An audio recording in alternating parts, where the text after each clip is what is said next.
Every time a massive container ship enters the Panama Canal, it does not simply pass through the canal. Instead, the entire ship, weighing more than 160,000 tons, must be lifted above sea level and guided through gigantic lock chambers with only a tiny margin of space on each side.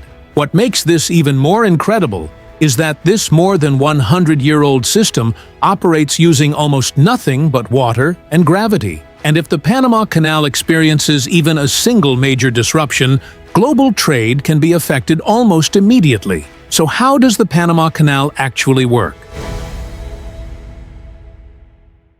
Few people realize that before the Panama Canal existed, ships traveling from the Atlantic Ocean to the Pacific Ocean had to spend weeks sailing all the way around the southern tip of South America through Cape Horn, one of the most dangerous shipping routes in the world.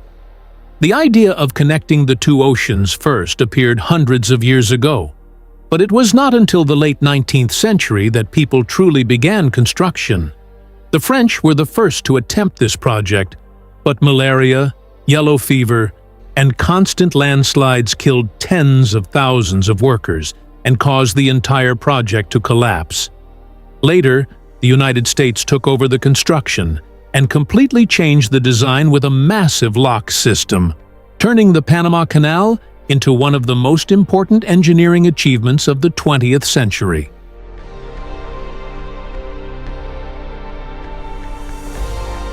At first glance, many people think the Panama Canal is simply a canal cut through land to connect the Atlantic Ocean with the Pacific Ocean. But with early 20th century technology, that was almost impossible. The central region of Panama has high mountainous terrain, dense tropical rainforests, and extremely heavy rainfall almost year-round. Constant landslides and floodwaters from the Chagres River repeatedly destroyed large sections of the construction in a very short time. That is why the United States abandoned the idea of digging a sea-level canal like the Suez Canal. Instead, they built an artificial lake located higher than sea level, then used a massive lock system to lift ships up before lowering them back down on the other side. A ship usually takes around 8 to 10 hours to cross the entire Panama Canal. Before watching this video, how did you think the Panama Canal actually worked? Try sharing your thoughts in the comments. Then keep watching to see whether the real system operates the way you imagined or not. To move ships across the high terrain in central Panama, engineers created a lock system that works like giant water elevators. When a ship enters a lock chamber, the steel gates behind it close to form a sealed compartment. Then, water from Gatun Lake, which sits at a higher elevation, naturally flows into the chamber using gravity, causing the water level inside to slowly rise together with the ship. This process is repeated through multiple chambers until the ship is lifted more than 80 feet above sea level. On the other side of the Panama Canal, the entire process happens in reverse to lower the ship back down before it continues its journey into the ocean. But with the enormous size of modern container ships, guiding them through these narrow chambers is far more dangerous than most people realize. Guiding a container ship nearly 1,000 feet long through the Panama Canal is much harder than most people imagine. In some sections, the distance between the ship's hull and the lock walls is only a few feet on each side.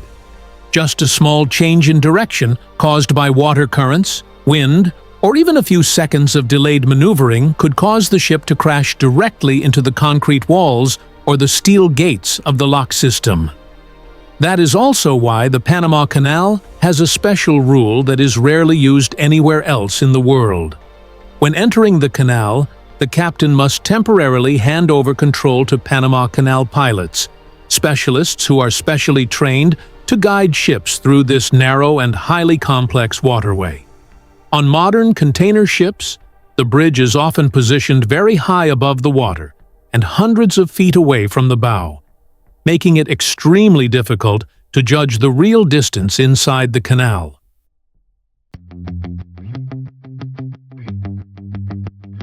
To keep massive ships moving precisely through the narrow lock chambers, the Panama Canal uses a special locomotive system called mules. These locomotives run on railway tracks located along both sides of the locks and are connected to the ship using enormous steel cables. Their job is not to pull the ship forward like a normal train, but to keep the ship perfectly centered inside the chamber while it moves. As the ship enters the lock, the cables are constantly tightened or released to adjust its position. Every movement must stay synchronized almost perfectly. If one side tightens even slightly slower than the other, the ship's hull could immediately drift off course and crash into the concrete walls. With modern container ships now nearly as wide as the lock chambers themselves, this system has become almost the final line of protection against a serious accident.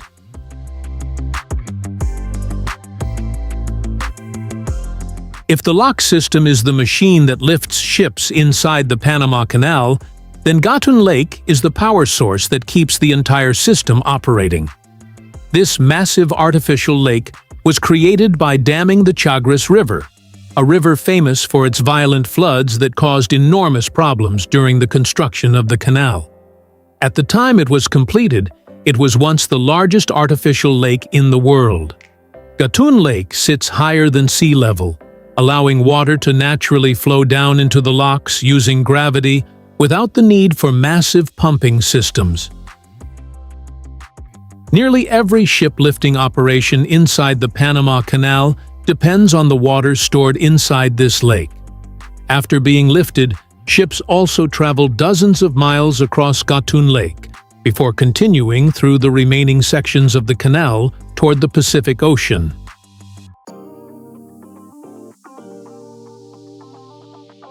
What makes the Panama Canal so unique is not only its massive lock chambers, but also the way the entire system operates with almost no need for pumps.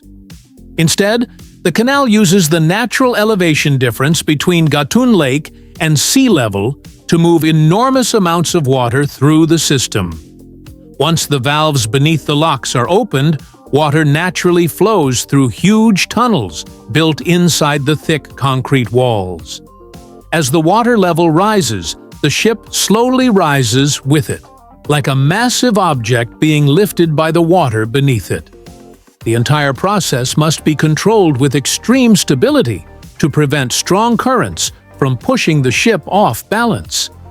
This is also why the Panama Canal is still considered one of the smartest engineering systems ever built by humans more than 100 years ago.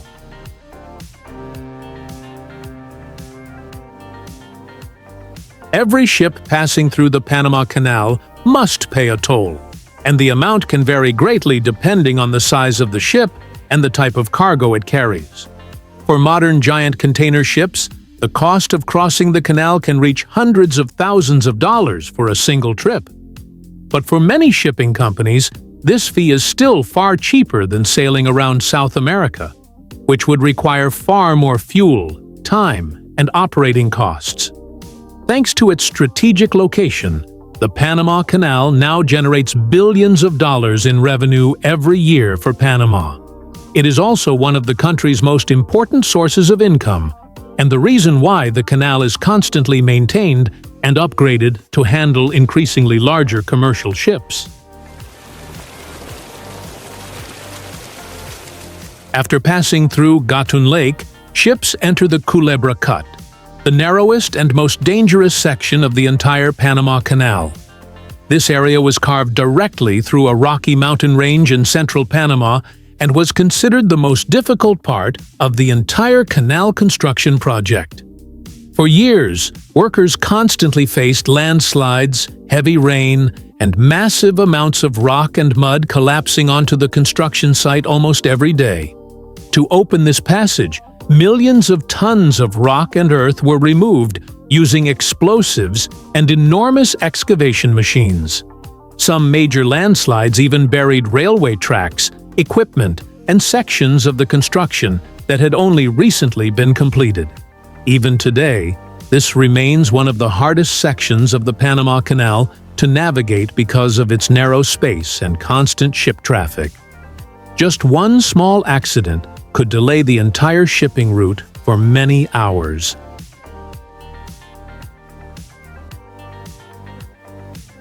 For more than 100 years of operation, the Panama Canal has survived wars, landslides, and the non-stop growth of massive commercial ships. But today, the biggest threat to the canal comes from something much simpler: a lack of water. Every time a ship passes through the lock system, tens of millions of liters of fresh water are released into the ocean. And almost all of that water depends on the natural rainfall flowing into Gatun Lake each year. In recent years, long periods of drought have caused water levels in the lake to drop dramatically, forcing the Panama Canal to limit the number of ships allowed to pass each day. This quickly affected global supply chains as long lines of container ships were forced to wait offshore for days before entering the canal.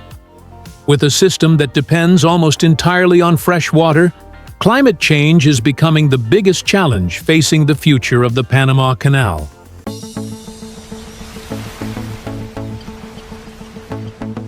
More than 100 years after its completion, the Panama Canal still remains one of the world's most important engineering achievements. Every day, massive cargo ships pass through its giant locks using the same basic forces: water and gravity. Behind that short journey is a highly precise system that has shaped global trade for more than a century. And even today, the canal remains a critical part of the modern world economy.